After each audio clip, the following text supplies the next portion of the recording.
Di suatu hari, cangcimen, cangcimen, cangcimen, cangcimen, cangcimen, cangcimen, cangcimen. Nada dari ponsel gua kala itu. Kamu beneran mau muncak ke Selamat, mah? Tanya Ola, wanita cantik asal bumi Jawa Tegal, Jawa Tengah.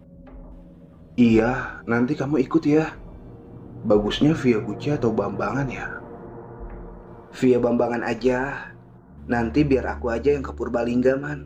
Jawab Ola. Ini namanya berenang sambil tenggelam, bukan lagi berenang sambil minum air. Wajar lah, kan gue sama yang Ono kagak jelas semuanya kayak gimana. Diajakin balikan, jawabnya terserah. Diajakin temenan, jawabnya gimana lu aja. Dan semenjak kenal sama Ola, itu pun privacy banget dari Mela. Gue harus beradaptasi dengan bahasa, dimana Ola sering banget pakai kata aku dan kamu, yang sedangkan gue lebih ke kata gue dan elu. Nah, gue kalau ngomong aku dan kamu, itu bawaannya pengen ketawa sendiri. Iya, bukan yang ngerasa lebay, tapi ke lebih gak pantas banget buat didengarnya. Namun semua itu gue lakukan hanya untuk Ola, wanita cantik asal bumi Jawa yang sesekali ngomong Jawa ke gua. Tahu sendiri kan lu, Tegal itu logat Jawanya medok banget. Tapi sebelum itu perjalanan PDKT ini harus memakai modus pendakian. Dikarenakan Ola ini salah satu wanita yang mempunyai hobi menggapai puncak ketinggian. Kenapa nggak di rumah aja sih? Kan lebih asik minum kopi sambil ditemenin kamu. Iya kamu. Aku padamu lah. Sementara Abdul Baihaqi alias Dul tak gundal gandul harus gua ajak nih. Siapa tahu dia bisa gua kenalin juga ke tetangga Ola. Biar ada temannya juga gua kalau ke Tegal. Dan singkatnya, gue dan Adul pun memang ada pertemuan tertutup dari keramaian kampung yang dipimpin oleh RT Sabeni. Dul, ikut gue yuk. Ayo bang, siap. Jawab Adul mantap. Gue demennya sama si Sakdul itu. Gak pernah tuh dia nanya mau kemana, mau ngapain, nanti gimana dan duitnya mana. Sama dia mah selalu siap, asalkan diongkosin. Ke Tegal Jawa Tengah, ikut ya. Buset bang, tumben amat ngajakin OTW-nya jauh banget. Gue punya cem-ceman dul di sana. Sekalian naik Gunung Selamat kita. Lah, gue mah ayo aja, asal biar ditanggung oleh panitia. Jawab Adul cengar-cengir. Rencana indah menyapa pikiran gue kala itu. Berkunjung di pemandian air hangat Guci bareng Ola menjadi hayalan indah yang harus dinyatakan. Tapi ada problem yang bikin gue harus ngulik pikiran gue sendiri. Cangcimen, cangcimen, cangcimen, cangcimen. Cangcimen, cangcimen. Halo. Man, yang bawa tenda kamu aja ya. Tendaku belum dibalikin sama temen aku. Justru sekarang temanku malah muncak lagi ke Sindoro. Terang Ola menginfokan.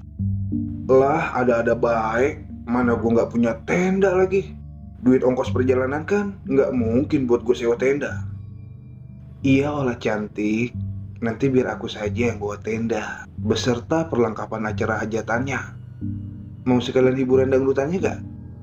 Tenda buat ngecamp mas, bukan tenda nikahan. Jawab Ola via telepon. Ya mau gak mau, gue harus minjem tenda ke Bang Bulu. Soalnya selama pendakian gue itu, semua perlengkapan tim dia yang nanggung. Udahlah, biar si Adul aja yang pinjem. Dia kan member BTS, alias Bang Buluk CS. Dul, pinjem tenda sono ke Bang Buluk. Lu gimana sih bang? Katanya kenalan lu yang nyiapin tenda. Ah, ya udah nanti gue jelasin dah. Pinjemin kita sono. Tapi ingat ya, jangan sampai ketahuan Mela. Oke dah bang, siap. Namun, rencana tinggal rencana. Saatnya waktu yang menjawab semuanya. Saat si Adul tak gundal gandul ini meminjam tenda ke Bang Bulu, ternyata tenda sedang berada di rumah Mela.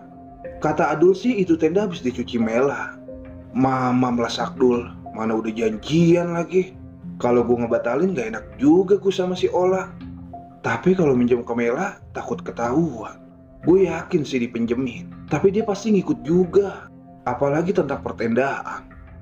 Dan setelah beberapa menit Sakdul meminjam tenda ke Mela. Tiba-tiba ada pesan masuk dari Mela. Tuh kan bener baik, malah satu tim ngikut semua. Kebeneran man, kami juga punya rencana buat muncak ke Selamat, ucap Mela via SMS. Lu gimana sih Dul? Si Mela sampai ngomong ke gue ini pengen ngikut. Ya nggak ada cara lain bang, kan kita pinjam tenda bukan pinjam duit.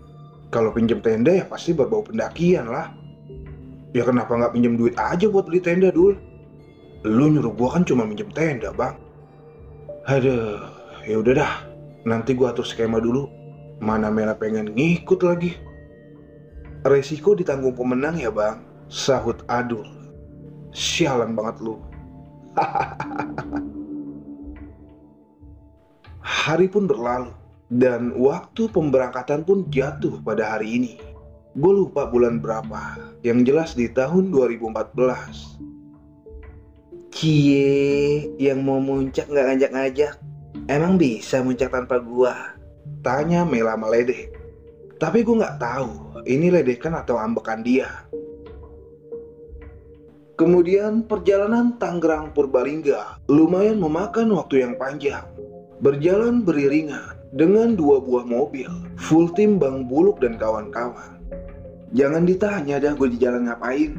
Gue pasti molor lah. Tapi sesekali gue ngabarin Ola diam-diam dari Mela. Dan ketika gue bangun, pokoknya udah sampai dah di basecamp pendakian. Kemudian segeralah gue mengabari Ola dan mencari keberadaannya di area ini. Ternyata orangnya lagi ngupi susu yang warna airnya kayak kali Cisadane, coklat bet coklat. Dan setelah menjelaskan perihal ramainya orang yang mengikuti pendakian ini, Ola pun mengerti dan mencoba berbaur dengan tim Bang Buluk. Aduh, pastinya juga dengan Mela yang saat itu mulai kelihatan sinis. Dan setelah istirahat akibat menempuh perjalanan yang cukup lama, akhirnya kami pun start sore. Pokoknya tim ini kebiasaan banget dah suka naik malam. Dan setelah packing dan packaging, akhirnya gue dan Adul ditempatkan kembali di posisi belakang. Sweeper jangan mencuri, ledek gua ke Adul. Diem bang, jangan mulai-mulai lu, sahut Yoga. Bismillah, assalamualaikum, selamat. Jangan berikan kejutan komedi di pendakian ini ya. Cukup gua sama Adul aja lakon komedinya. Kemudian langkah demi langkah pun kami tempuh. Dengan kondisi hutan yang terlihat padat, kami pun menikmati setiap menitnya. Ada asa dan cinta, tapi jauhi gue dari drama 2 wanita antara Ola dan Mela. Dan setelah melakukan perjalanan kurang lebih 3 jam, akhirnya kami pun sampai di pos 2 dan mengharuskan kami untuk istirahat sejenak dikarenakan waktu semakin gelap. Terlihat juga kala itu beberapa pendaki yang mulai turun. Salam sapa sampai peringatan kerap gue dengar dari pendaki lain. Jangan diriin tenda di pos 4 Samaran tuh. Terkadang peringatan kayak gitu membuat gue bertanya-tanya. Pasti si Ola tahu jawabannya nih, gumam gue saat itu. Bang Buluk dan Ola pun terlihat sangat serius membuat skema pendakian ini. Dan di saat waktu sudah terlihat gelap, akhirnya kami pun melanjutkan pendakian. Dengan Ola dan Bang Buluk di posisi depan, karena yang tahu jalur hanya Ola seorang. Dan setelah melewati pos 3 yang menuju pos 4, di mana pos 4 ini adalah pos yang diwanti-wanti oleh pendaki lain. Pos ini dinamakan Samarantu. Namanya aja kayak gitu, yang katanya artinya hantu yang samar. Ya iyalah hantu samar, kalau kelihatan Kang Bajigur itu. Dul, kalau safety wanita Indofood itu ngikut, seru kali ya? Kagak dah bang, yang ada makin aneh-aneh nih romannya. Tapi tiba-tiba ada ibu kos yang sedang duduk di pinggiran pohon besar yang beralaskan akar itu. Terlihat sedang membelakangi kami. Dul, angsuran lu belum bayar? Iya bang, kenapa selalu ada dia sih ya? Kan lu nunggak, ya dia sering eksis lah di depan lu. Belum masuk pos Samarantu aja sambutannya udah lumayan banget. Dan di saat gue menoleh ke arah belakang, untuk memastikan kondisi Adul. Yang aslinya Adul itu sangat parno dengan sosok ibu kos ini. Tiba-tiba saja ada sosok yang bikin gue down banget. Ya, sosok lontong. Maksudnya pocong. Itu ada di belakang Adul. Dul, pokoknya lu harus tetap di belakang ya. Soalnya kalau di depan ada ibu kos. Iya bang, lagian gue juga gak mau di depan kalau ibu kos ngejedok di situ, jawab Adul. Padahal mah ya, gue sengaja ngomong kayak gitu dikarenakan di belakang Adul ada sosok pocong. Sosok yang paling bikin gue parno banget. Meski sering gue berpapasan dengan makhluk tersebut, tetap aja gue ngerasa takut. Padahal semua manusia yang beragama Islam pasti bakal dibungkus layaknya pocong dalam keadaan matinya. Asumsi tersebut pun gak mampu menetralkan rasa takut gua setiap kali bertemu dengan sosok itu. Oke Adul, santai. Farming dulu, farming. Bang, bagi sebat bang. Ya, udut adalah cara menetralisir jiwa-jiwa yang rapuh menuju jiwa yang rapih. Kemudian si ibu kos pun tertawa dengan cekikikannya, yang mana membuat Abdul Baihaqi tiba-tiba selendotan di keril gua. Gua paham sekarang, kalau suara ketawanya jauh, berarti dia dekat. Dan sebaliknya, kalau suaranya dekat, berarti dia jauh. Bisa aja lu ibu kos, dasar member dunia tipu-tipu. Sementara Bang Buluk dan Ola pun masih berdiri di tempat. Sepertinya dia sedang menunggu momen ibu kos cabut. Maju aja bang, pinta Tio saat itu. Gue demen banget dah nih kalau ada orang yang ngomporin buat barbar. Tapi gue yakin dalam hati semuanya pasti ngerasain takut. Santai yuk, kita nunggu dia cabut dulu, sahut Bang Bulu. Kemudian Ola pun berbicara dengan sosok ibu kos itu yang memakai bahasa Jawa yang terdengar aneh. Sampai kemudian akhirnya Ola berhasil mengusir ibu kos itu dari tempat santainya. Ya udah, ayo kita lanjut, ujar Bang Bulu. Posisi barisan pun dirapatkan. Gua keburu parno duluan sama sosok di belakang Adul. Sengaja juga emang gua nggak bilang ke dia kalau ada pocong di belakangnya. Ya, bisa dibilang itu attitude dalam pendakian.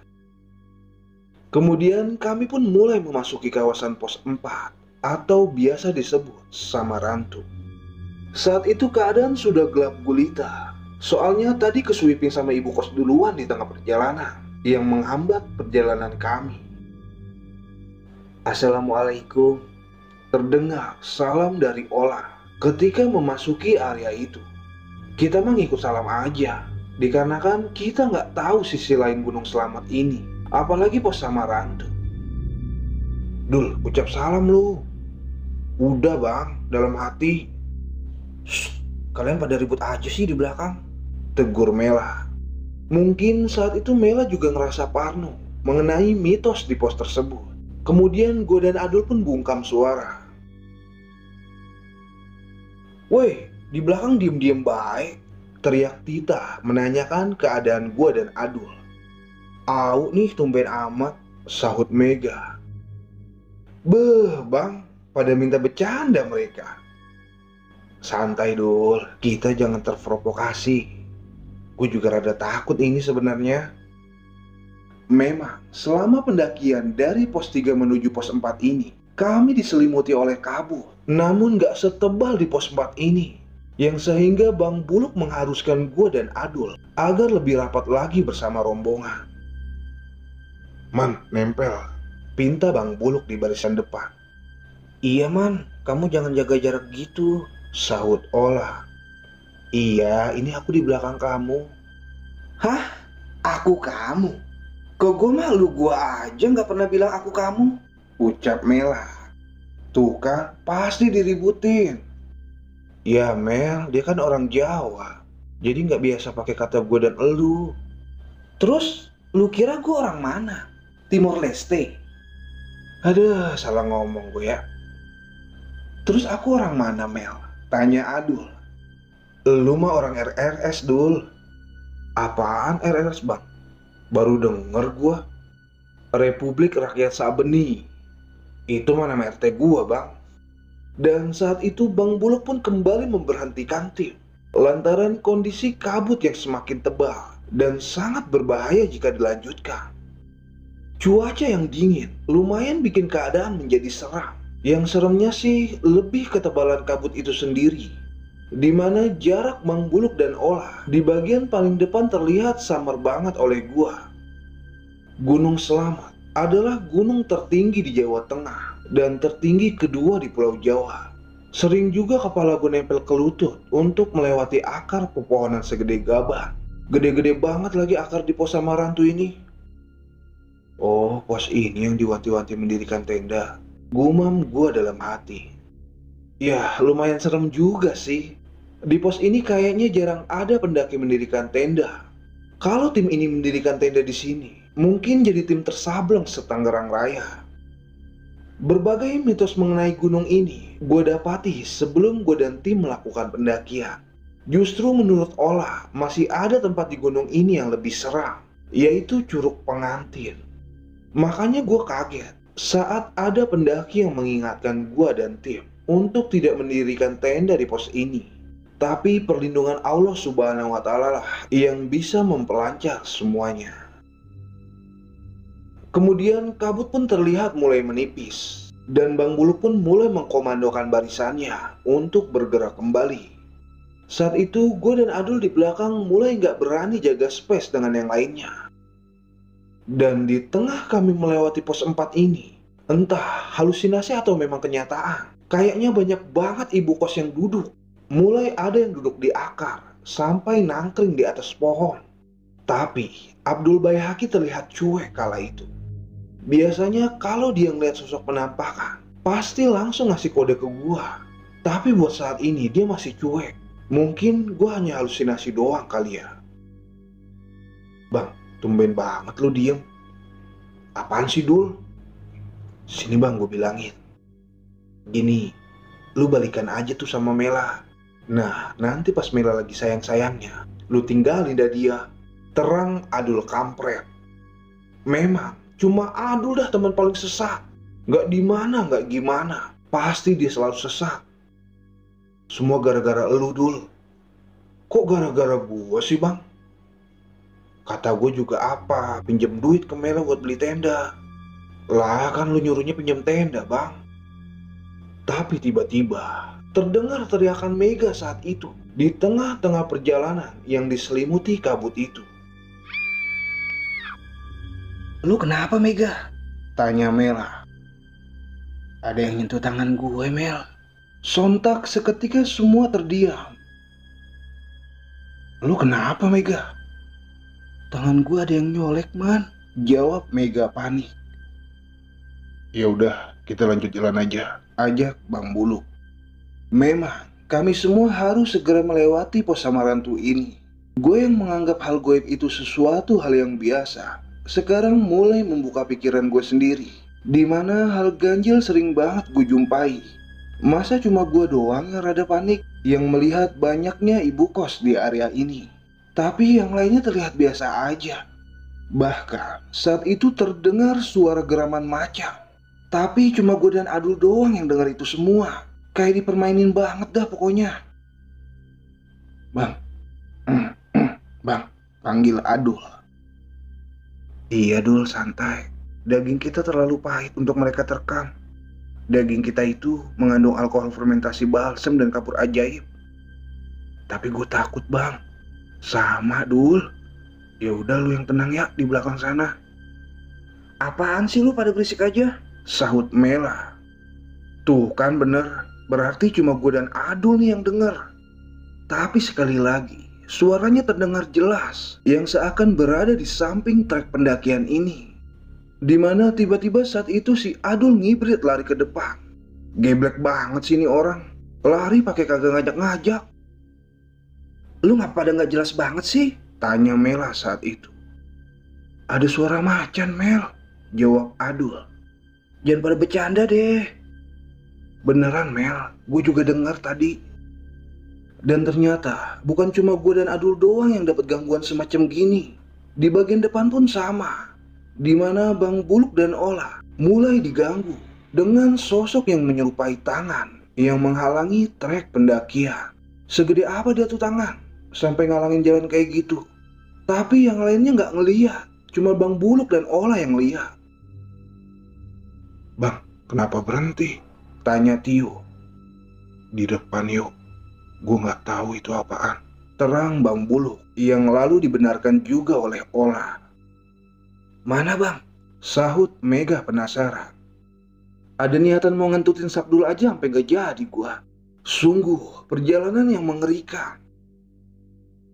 "Gede banget emang bang tangannya?" tanya Adul. "Gede banget Dul, serius." "Mana sih bang?" Adul pun mulai penasaran saat itu. "Terus gimana ini? Mau dilanjut apa enggak?" Tita pun mulai terpancing situasi saat itu. "Lanjut mbak," jawab Ola. Beneran bingung dah. Di sisi lain ada suara macan, tapi di depan ada telapak tangan yang membentang. Gue gak tahu juga sih itu tangan apaan. Masa iya ada huluk di mari? Jangan sampai dah gue dijitak tangan segede gitu. Bisa kelojotan gue nantinya. Dan hal lain lagi yang bikin seram, yaitu si Sakdul yang tiba-tiba keprokin tangannya. Ini orang geblek banget sih. Kenapa girang gini dia? "Lu kenapa Dul?" "Salut gue bang. Ini namanya maju gak bisa, mundur juga gak bisa." "Lu kesel ya Dul?" "Sebenarnya gue takut bang." "Lah terus ngapain lu keprokin tangan?" "Ya buat nyemangatin diri gue sendiri aja bang. Gak nyambung lu PA." Meski hal yang dilakukan si Adul kagak nyambung, tapi ada benernya juga sih. Sepertinya ini cuma pemikiran kami doang. Kalau aja dari awal gak panik duluan, gara-gara orang yang mengingatkan kami akan pos ini, mungkin kami semua bakal enjoy aja dan gak berasumsi negatif tentang pos Samarantu ini. Tapi apa yang dibilang sama orang itu juga ada benarnya sih, gumam gua saat itu.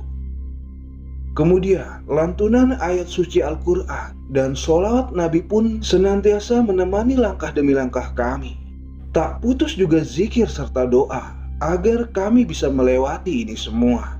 Sehubungan kembali lagi kami terhenti di pos Samarantu ini. Sementara itu Tio mengambil alih posisi di bagian paling depan. Memang hanya Tio, Yoga, Tita, Mega dan Melara yang tidak merasakan gangguan apapun selama ini. Tapi baru saja satu langkah dari Tio, penampakan tangan segede gaban itu pun menghilang. Begitu jugalah menurut penuturan Ola. "Iya bang, hilang, udah hilang," ucap Ola kegirangan. Hal kayak gini aja semuanya ada di alam bebas. Sesuka hati mereka mempermainkan seseorang yang imannya sangat lemah. Contohnya kayak si Adul dan juga gua pastinya. Dan setelah ketar-ketir melewati pos Samarantu ini, tibalah saatnya kami di pos 5. Menurut penuturan Ola, di pos 5 ini menjadi tempat favorit pendaki untuk membangun tenda atau hanya sekedar mengisi tenaga alias madang.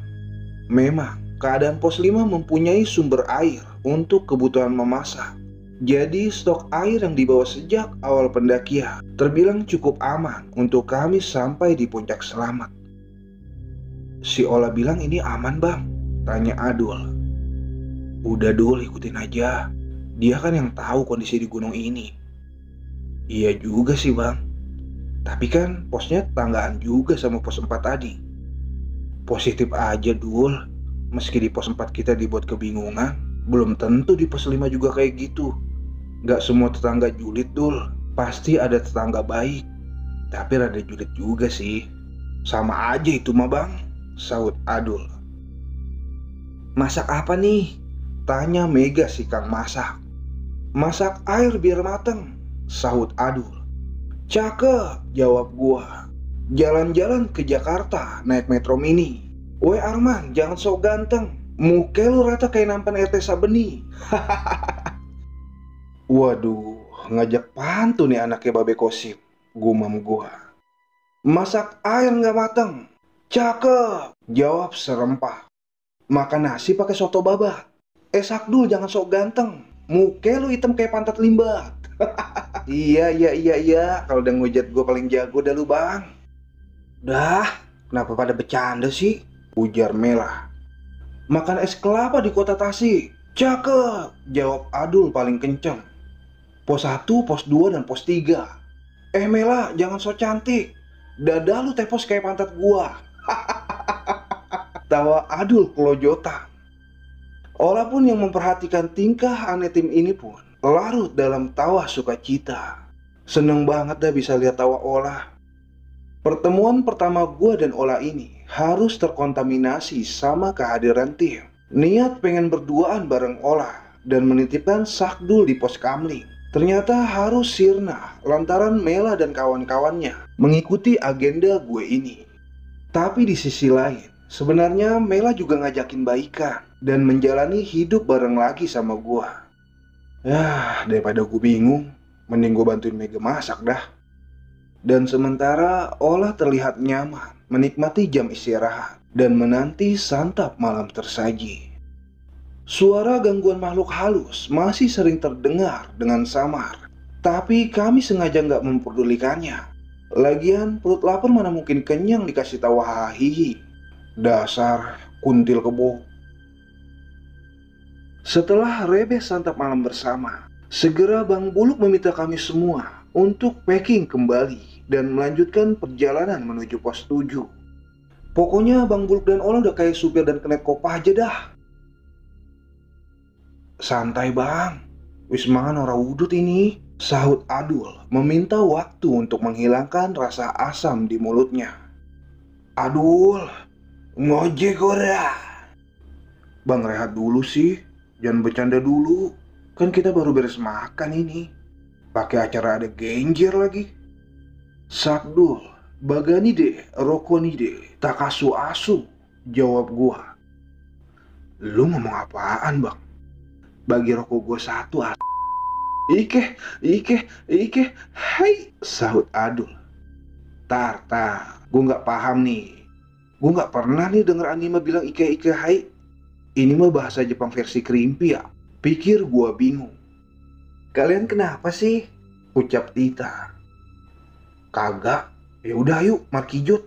Mari kita lanjut. Jarak tempuh antara pos 1 ke pos lainnya memang terlihat mirip-mirip. Tapi selepas kami meninggalkan pos 5, mulai ada perubahan di mana terlihat mulai berkurang pohon-pohon dengan ukuran besarnya. Suara-suara aneh pun masih sering terdengar. Entah suara apaan, gue juga gak tahu. Bisa aja itu suara hewan penghuni gunung ini. Dan setelah menapaki langkah demi langkah, akhirnya tibalah kami di pos 7 dan memutuskan bermalam di mari untuk keesokan harinya samit menggapai atap Jawa Tengah. Kalau ingat Jawa Tengah, kadang malu sama diri sendiri, dimana Mami Marsyanda juga asli Jawa. Tapi gue gak bisa bahasa Jawa. Sering banget dah dicengin Ola kalau kita lagi komunikasi via telepon. Mamahmu kan asli Jepara, masa kamu gak bisa bahasa Jawa? Sering banget dah si Ola ngomong kayak gitu ke gue. Aduh, jadi kangen emak gua dah di rumah. Dimana kalau gua ada salah yang bikin jengkel, pasti gua abis diomelin pakai bahasa Jawa.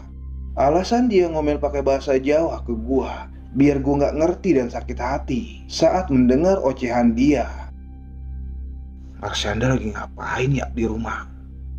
Apa jangan-jangan dia lagi karaokean ya? Mas, kok ngelamun? Tanya Ola.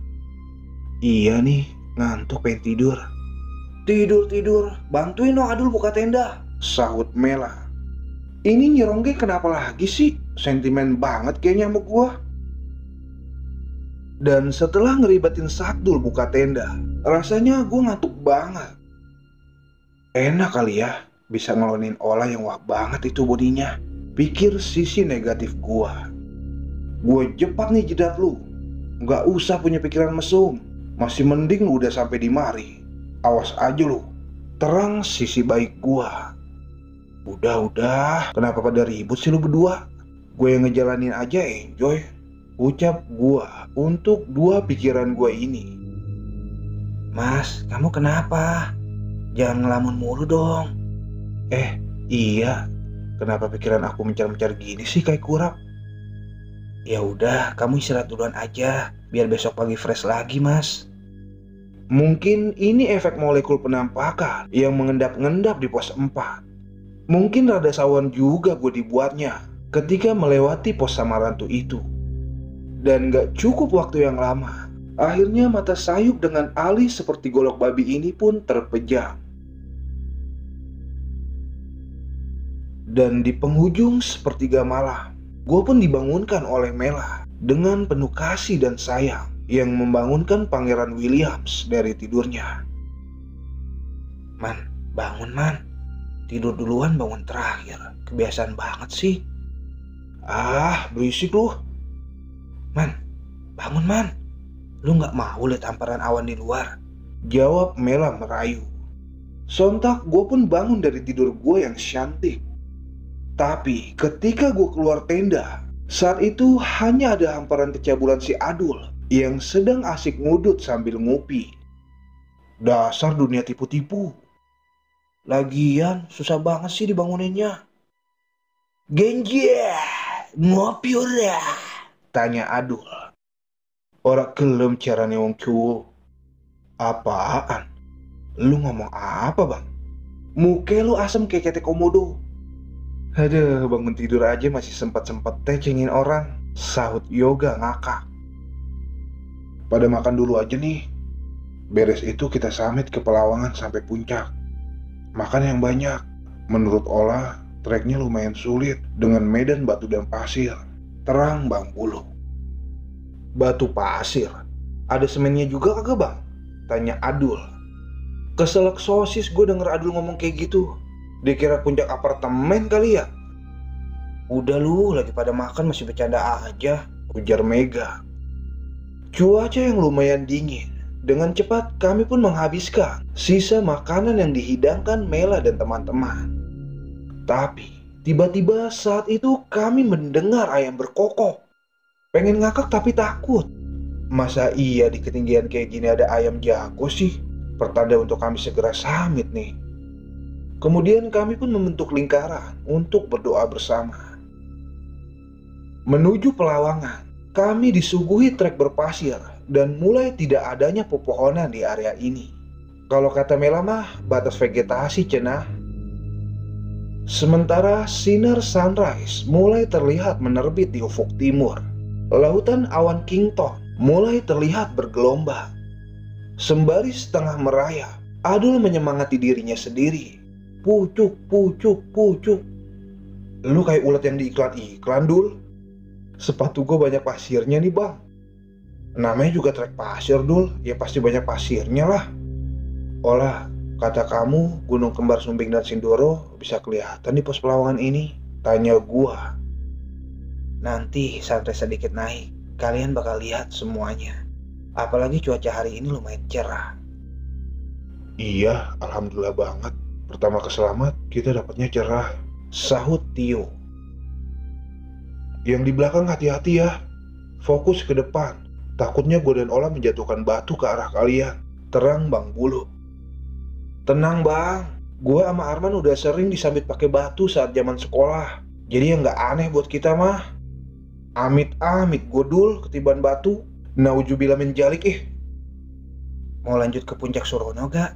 Tanya Ola kepada Tim. Jadiin dong, jawab Yoga. Jangan berjalan sejajar ya. Kita bentuk skema melebar dari kanan kiri. Takutnya ada bebatuan yang longsor ke arah kalian di bawah. Inilah strategi menggapai puncak yang diarahkan oleh Ola. Wanita cantik asal bumi Jawa dengan ketangguhan fisik dan mental yang begitu kuat. Kegembiraan menapaki puncak Surono serta kehati-hatian terpampang jelas dari raut wajah teman semuanya. Sakdul kala itu mulai mengurangi ocehan bercandanya. Mela sesekali memandang dan memperhatikan gua di sampingnya. Tio dan Tita kompak saling membantu. Emang dah pasangan suami istri yang oke. Sementara Ola dan Bang Bulu sangat berhati-hati memilih pijakan kakinya. Mereka takut salah pijak yang bisa menjatuhkan batu ke arah kami semua. Mega dan Yoga saling beriringan bersama menggapai proses demi proses puncak Surono. Dan gua siap menjadi tameng buat Mela di sampingnya, siap menjaganya dan berharap menggapai semua ini untuk selalu bersama. Perlahan namun pasti, puncak Surono, atap tertinggi Jawa Tengah, pun kami gapai dengan sukacita. Tidak bisa berucap apa-apa, gak kebayang dah kami berada di atap tertinggi Jawa Tengah, di atap tertinggi provinsi kelahiran emak gua, Marsanda. Cuaca juga kala itu cukup cerah, membuat pemandangan sangat memanjakan mata. Dua gunung kembar, Sindoro dan Sumbing, terlihat jauh diselimuti awan Kington. Tapi sayangnya, kami tidak bisa melihat view Gunung Ciremai, dikarenakan awan menghalangi penglihatan kami. Subhanallah. Dan setelah puas atas nikmat panorama ketinggian gunung, kami pun memutuskan untuk kembali turun dan membuat skema perjalanan kembali.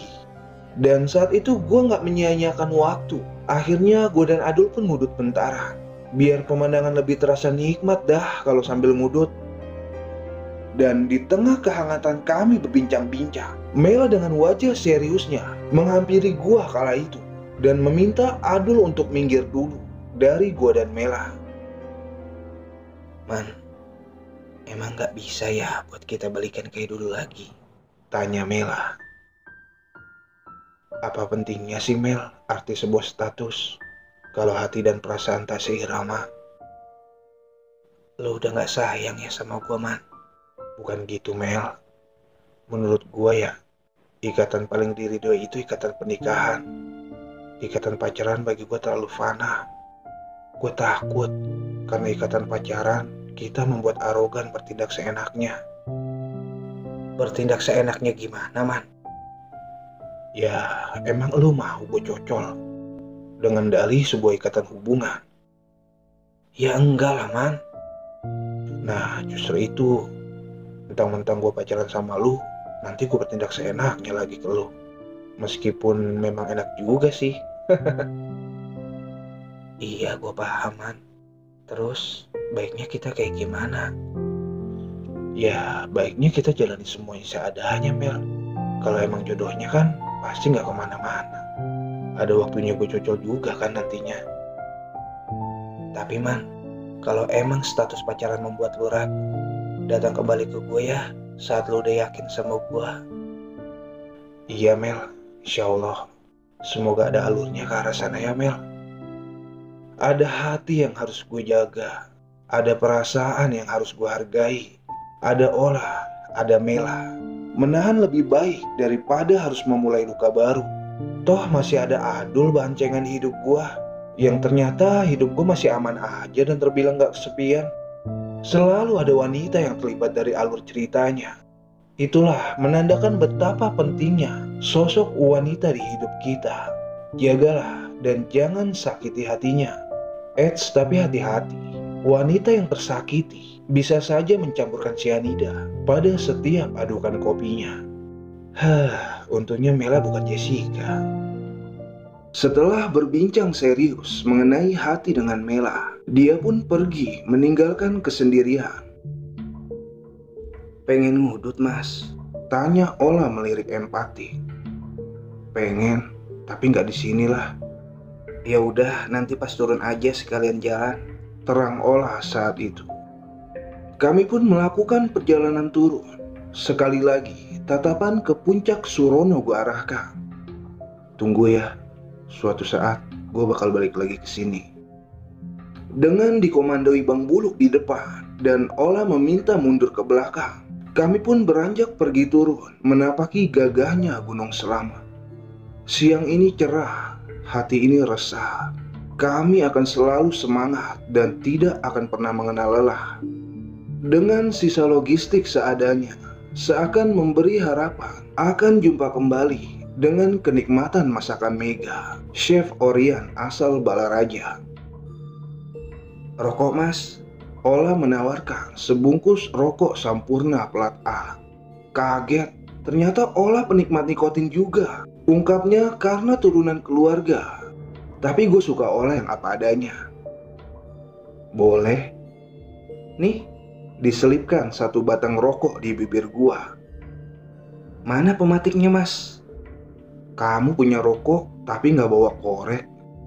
Hehehe, sering lupa bawa korek, Mas. Kepriben sampean. Mas Adul mau rokok juga. Kembali Ola menawarkan rokoknya. Jangan-jangan, nggak pantas dia ngerokok kayak gitu. Nanti kena tipes lagi. Parah banget lu, Bang. Bolehlah sebatang mah. Dan singkatnya, kembali kami memasuki wilayah pepohonan. Semenjak tadi kami bergelut dengan medan pasir dan bebatuan. Kemudian kami sampai di pos 7 dan beristirahat sebentar, lalu membereskan tenda. Hati rada was-was saat itu.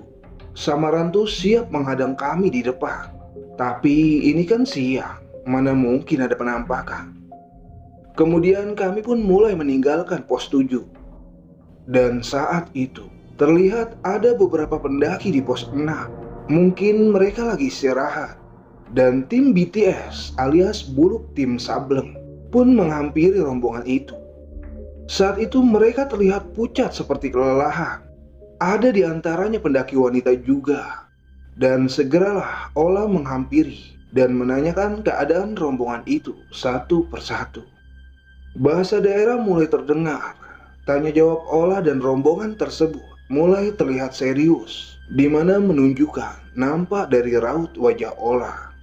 Bang Buluk pun yang saat itu menyadari ketidakberesan kondisi rombongan tersebut, segera memberikan sebotol air segar dan memutuskan Mega untuk membongkar sisa persediaan logistik di pos 6 ini. Ada apaan, Bang? Tanya Adul ke gua. Kagak tahu, Gudul. Ada yang gak beres kayaknya. Mereka sekitar 5 orang yang terdiri dari 3 pria dan 2 wanita. Mereka terlihat pucat dan terlihat sangat lemas. Ini rombongan naik apa turun ya, Bang? Kembali Adul menanyakan ke gua. Kagak tahu, Sakdul.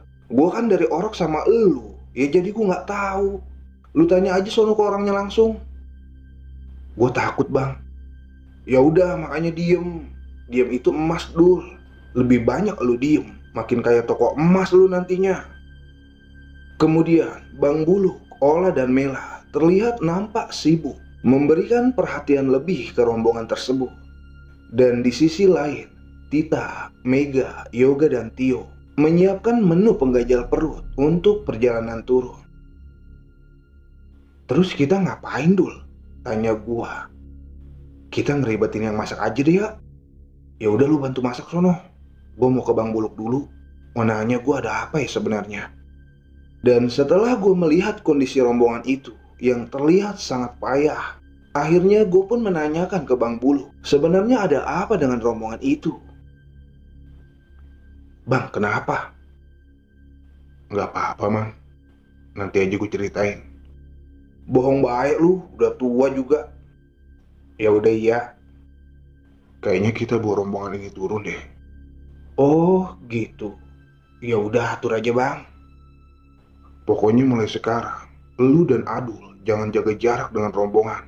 Lu harus nempel terus ya, jangan ada space di barisan. Ujar Bang Buluk. Siap, Bang, nanti gue bilang ke sweeper geblek. Kayaknya ada yang gak beres nih, dimana Buluk Gonzales fermentasi seperti menyembunyikan sesuatu dari kami. Ola pun seakan bungkam suara yang berlaga seperti tidak ada apa-apa dengan keadaan ini. Dan Mela sibuk mengeluarkan isi logistik di dalam carrier dari rombongan itu sendiri. Masih pada kuat buat jalan gak? Tanya Mela ke para rombongan itu. Dan kelima rombongan tersebut ternyata berasal dari Semarang, Jawa Tengah. Urusan Mela dan Ola dah itu mah, dimana mereka emang fase berbahasa Jawa. Masih, Mbak, jawab salah satu lelaki di dalam rombongan itu.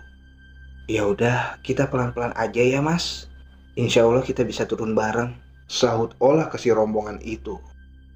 Anjir, Ola dan Mela bekerja sama kali ini, yang terlihat kompak dan terlihat makin cantik juga. Seneng dah rasanya mereka bisa akur kayak gini. Emang gak ribut juga sih, tapi si Melanya aja yang terlihat sinis ke si Ola. Semoga kalian berdua bisa akur dalam satu rumah nantinya ya. pastinya bersama Pangeran Williams.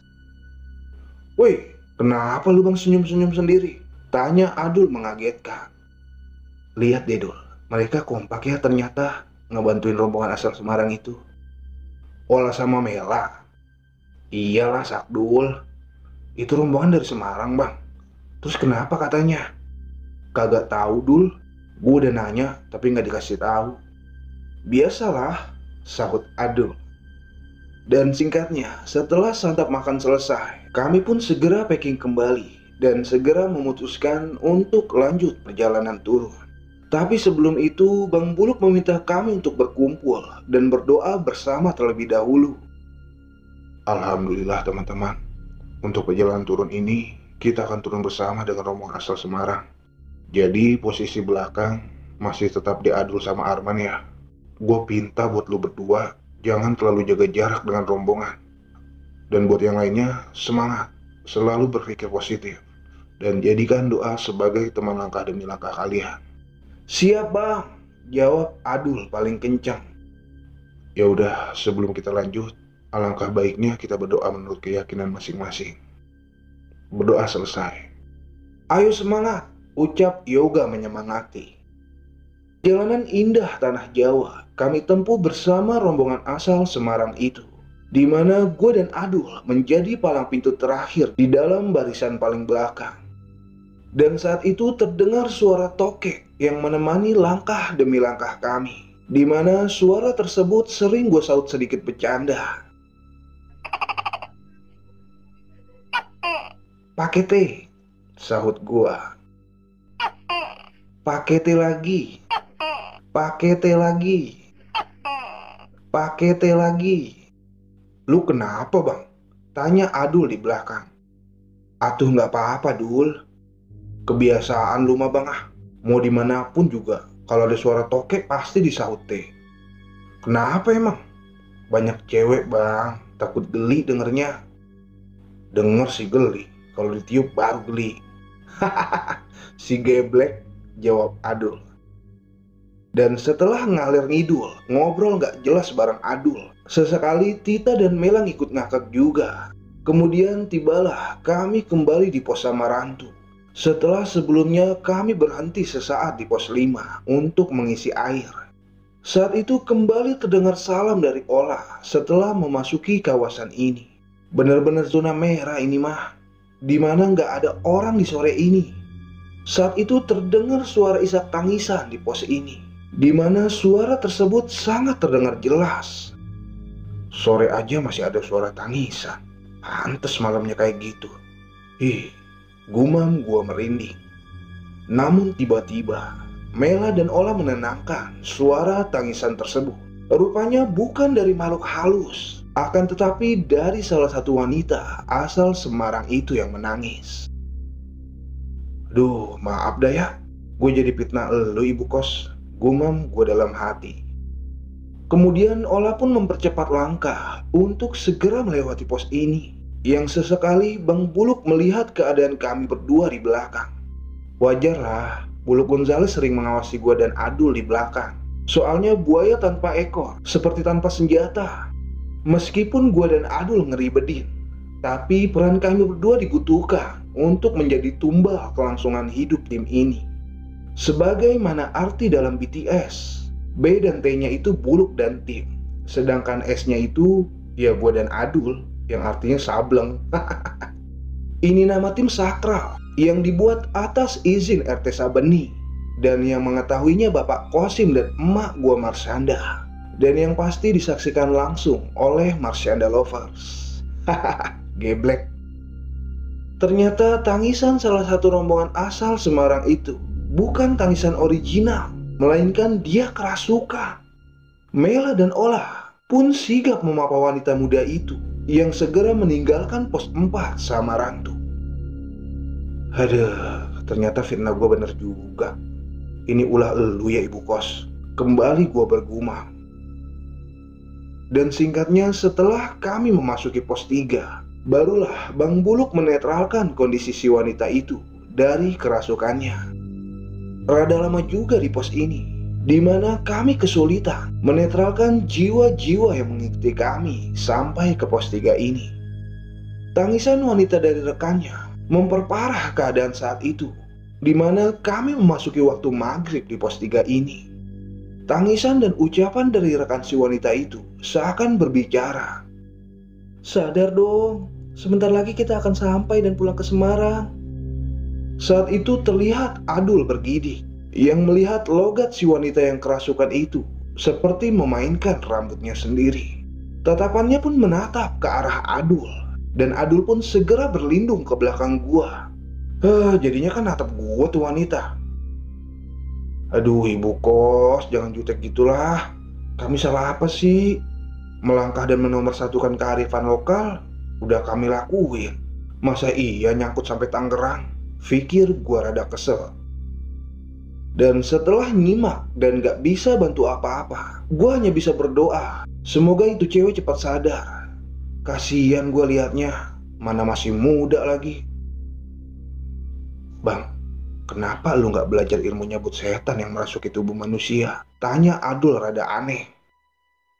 "Dul, gue kalau punya ilmu kayak gitu, bukan setannya yang gue cabut, tapi dia yang gue masukin ke badan lu. Mau lu?"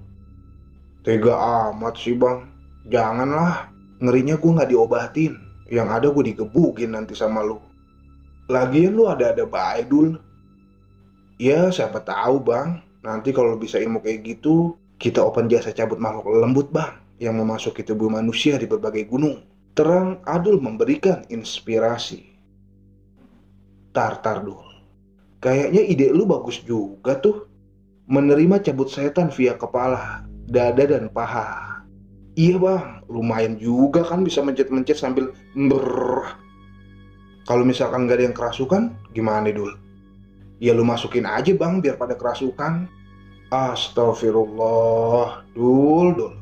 Sesungguhnya Allah memberikan kita kelebihan itu untuk membantu sesama, bukan untuk melancarkan sesuatu di jalan yang salah Dul. Amin.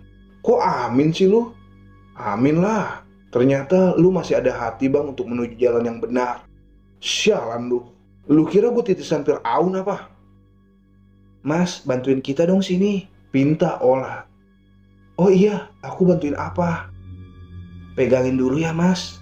Kasian si mbaknya belum sadar-sadar juga." Dan setelah gue gantian sama Ola untuk megangin itu korban kerasukan, tiba-tiba aja dia ngeliatin gua. Ekspresi mukanya berubah-ubah. Kadang sedih, cekikikan, dan kadang cuma diem doang.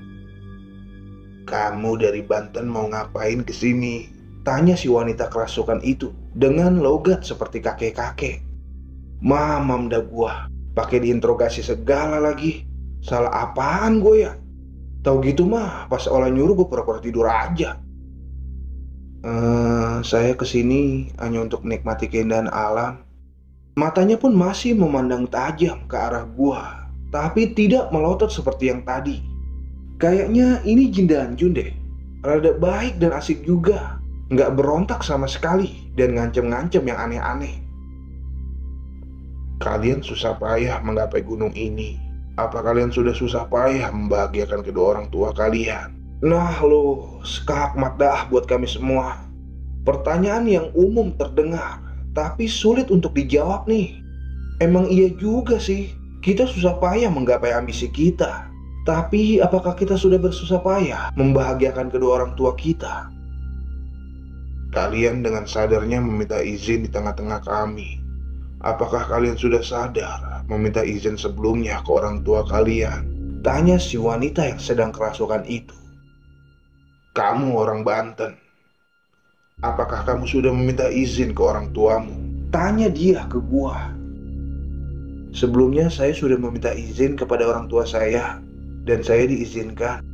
Orang tua saya juga berpesan agar selalu menjaga kearifan lokal warga sekitar. Jawab gua sambil bergidik. Tapi tiba-tiba salah satu wanita lainnya yang dari rombongan Semarang itu merasa ada yang mencolek tangan serta kakinya, di mana dia merasa ketakutan dengan apa yang dialaminya. Sudah, jangan mengganggu, jawab si wanita kerasukan itu yang entah ke siapa. Bisa jadi ke makhluk yang Isa mencolek tadi. Kalian segeralah tinggalkan tempat ini dan sisihkan sisa makanan yang kalian bawa di sini. Terang si makhluk yang merasuki wanita Semarang itu. Kemudian, Ola yang mendengar itu pun langsung mempersiapkan sebagian sisa logistik kami dan menyisipkan 2 batang rokoknya di tengah-tengah. Inilah adat istiadat yang harus kami jaga. Adab serta perilaku kita sendirilah yang mengundang berbagai macam gangguan makhluk di kawasan Gunung Slamet ini.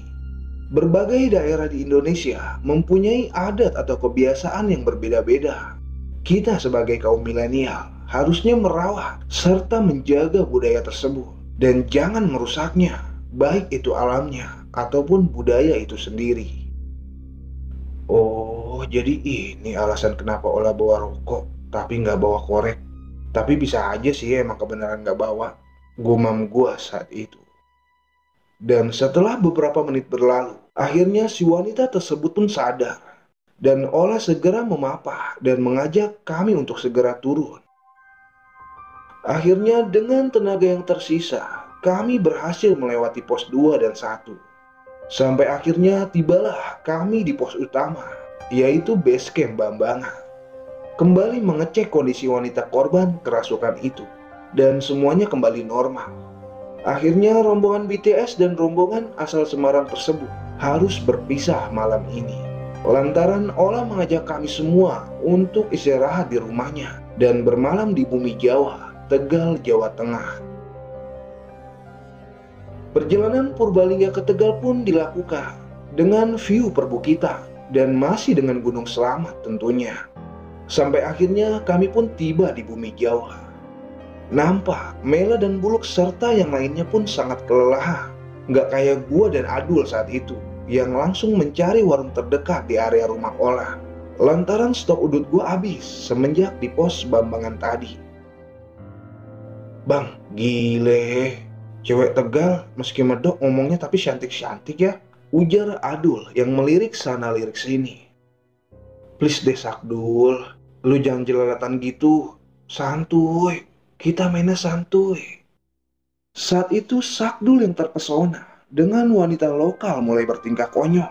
Dimana sering banget pas kita berpapasan dengan wanita lokal itu, Adul pun nanya dengan memakai bahasa Jawa. Ningendi, tanya Adul ke para wanita yang berpapasan. Tapi hanya lemparan senyuman yang didapat. Mungkin Sakdul salah memakai kalimat kali ya. Entahlah, gua aja kagak paham sebenarnya. Ningendi, tanya sekali lagi si Adul. Apaan sih lu Dul? Ningendi. Muke lu kayak kendi. Ajarin gua dong bang, pinta Adul. Lah gua aja kagak ngerti, gimana gua ngajarin elunya. Akhirnya gua dan Adul pun kembali ke rumah Ola dengan membawa sebungkus rokok beserta kopi hitamnya. Saat itu cuaca di sini dibilang lumayan sejuk. Memang di sekitaran rumah Ola dikelilingi perbukitan dan lahan perkebunan milik paman. Jadi jangan mandi dah. Besok aja dah kalau kata orang Sunda mah. Ngawiwit Dan setelah berkenalan dengan orang tua Ola, kami pun larut dalam obrolan, mengulas pendakian selama di Gunung Slamet. Ada pertanyaan yang masih mengganjal di benak gua mengenai problem rombongan pendaki asal Semarang tersebut. Kemudian Ola pun menjelaskan singkat, yang ternyata si rombongan tersebut tersesat di pos 6, yang seakan ada yang mempermainkan mereka di trek pendakian. Yang kemudian terpaksa Bang Buluk dan Ola pun mengajak dan merayu rombongan tersebut untuk kembali turun.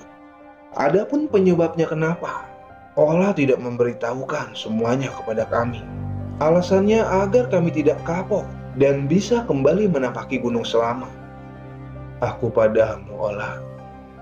Itulah seberkas cerita masa lalu gua dan tim BTS alias Buluk Tim Sableng, dengan berbagai macam kondisi dan rintangan yang berhasil kami lewati bersama-sama.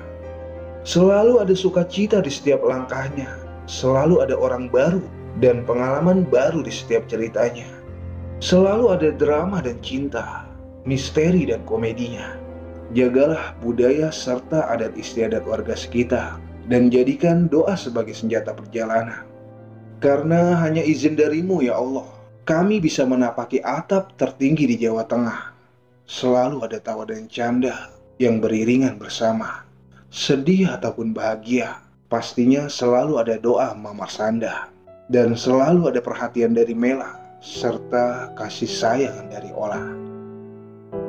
Sampai tiba keesokan harinya, Ola pun mengajak gue ke atap rumahnya, di mana atap rumahnya itu atap yang berlapiskan beton corah.